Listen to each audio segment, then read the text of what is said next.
Hi everyone, my name is Aidan Cortez and I will be doing a college research presentation for period 1. So let's get into it.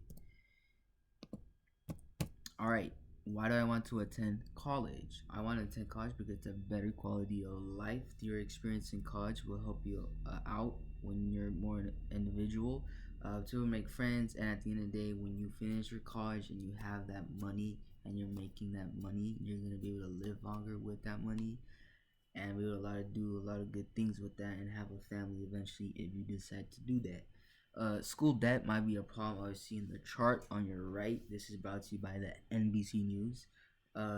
This chart right here shows in trillions, $1.46 trillion in student loans. Obviously, as you know, school debt is a really big problem when it comes to attending college, and probably the number one reason why people don't want to attend college. But at the end of the day, it is what it is, and you have to deal with it, and you have to there's many routes that you can take besides student loans. There's many scholarships, many different ways that help you to be able to cut down on the school debt.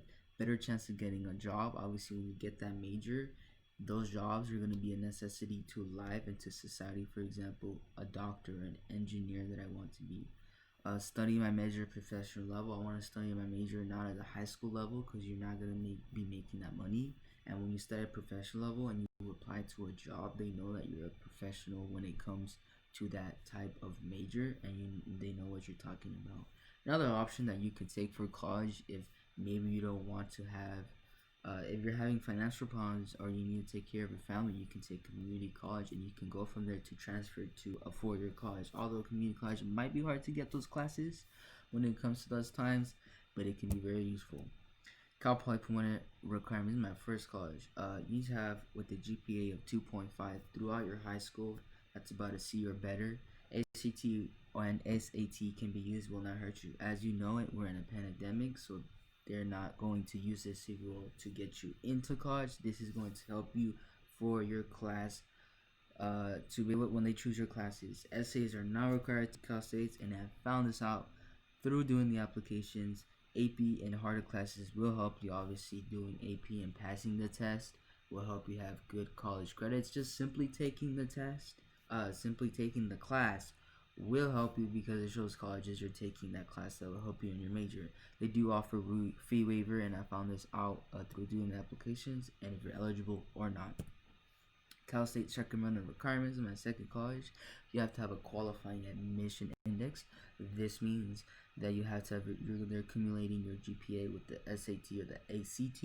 Obviously, if you don't take that, they will not do that. So they're simply right now gonna look at your GPA. That's where you have to really do good in school right now. Like I said before, SAT and ACT are not going to be used to really get into college. They're just going to help you with placements of classes. Must get a C or better during college, during high school. My bad. So it's pretty much like a 2.5 GPA, or a 2.0. You can take AP classes like I said before. They will help you get into traditional colleges that are trying your best, and simply just taking the test and passing it will give you college credit. My third college that I want to attend to is Cal State Long Beach. They offer free waiver if you're available. Like I said, you'll find this out when you do the application. You need a 2.5 or greater in college preparatory subject, which pretty much means in high school. You need to complete a 15-unit comprehensive A through G course. That's what you're doing in high school for, so you can graduate high school with an A through G course. That's what your diploma says. You must get at least your C better during high school to be able to achieve that 2.5 GPA, and you must have a minimum of a CSULB index to be considered, which pretty much means, like I said before, it's your GPA. They're accumulated like doing the math with your SAT or your ACT. Obviously, they're not going to do that unless you do that. They're just looking closely at your GPA. Cost to attend Cal Poly Pomona. It costs about $2,500 for attending 4 years of Cal Pomona. The Cal States are about this average, about between $2,200 to $2,500.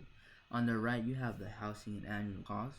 So per se, you want to attend at a residential hall, it'll cost you about $1,500 to $1,700. This is for just 1 year. That's why college is expensive, but it's going to be worth it. Cost to attend Cal State Long Beach, it's about $2,500 for attending 4 years to get a bachelor's. Like I said, it's in that range. On your right, I have another chart that talks about Long Beach and their housing. This talks about meals and housing and cost for $13,158 for your room and board. It can also help on campus and off campus. Obviously, on campus would be cheaper. There's many benefits that comes on to that. And next, I have cost to attend Cal State Sacramento. Costs about 2,300 for 4 years to get your bachelor's. Like I said, it's between that range. And you're right, I have another chart that shows on campus. Costs about 1,500 for room and board. Housing about 800, 5,000 for meals. So obviously, it's gonna be expensive for that 1 year. But yeah, brief benefits of attending Cal Poly Pomona. They have really good civil engineering programs. When I found out through my research, they have like a BS engineering program, civil engineering program. So they would graduate high school, graduate that college, knowing that you're gonna have a good degree. And they offer engineering clubs. I found out that they had like a buggy club, like where you pretty much build a buggy and you drive it around, which is pretty cool. I thought that was cool. And they're nationally ranked for helping seniors achieve economic success. For example, if you have a job and maybe you can't reach that class because you have a job, well, they're very flexible with that and they can help you a lot with that. The benefits of attending Cal State Sacramento: they have a BS Civil Engineering program that stands for Bachelor's Civil Engineering program. They also offer civil engineering clubs. I did find out that they did have a civil engineering club into like mechanical. That's similar in civil engineering that can help you, and it just shows just get different way to get credits. And then MS engineering program stands for masters. That's pretty much like a constructive manager, which I'm not going for that, but it's still helpful. Different events of attending Cal State Long Beach. They have an ABET civil engineering program, which is pretty much like the basic. It's pretty much getting a bachelor of civil engineering, but it's more basic. It shows different varieties in the civil engineering major. They do have engineering clubs. I think they have like a robotics engineering club, which is pretty cool. And they have an employee benefits, which, like I said, if you're having a job and maybe you can't make that class, they're very flexible with that and they'll help you out a lot with that. Student experience in colleges. I found this out when there was like vlogs and stuff where I researched. And obviously, students will be more independent. You're not gonna have that teacher right beside you telling you, "Hey, did you do this assignment?" It is not like that. Trust me.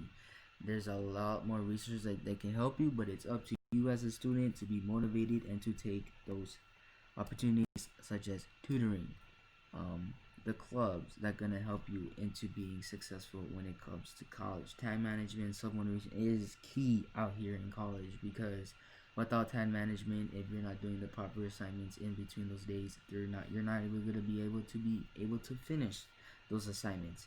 Commuting to college other places is a difficult one because what if you live off campus, right? You live about 20 minutes away, or 30 minutes, and you have a class, and you leave home, you need to go back to class, which makes it really hard because you're just wasting gas money, and it's just a lot of resources that you're just using up. You know what I mean?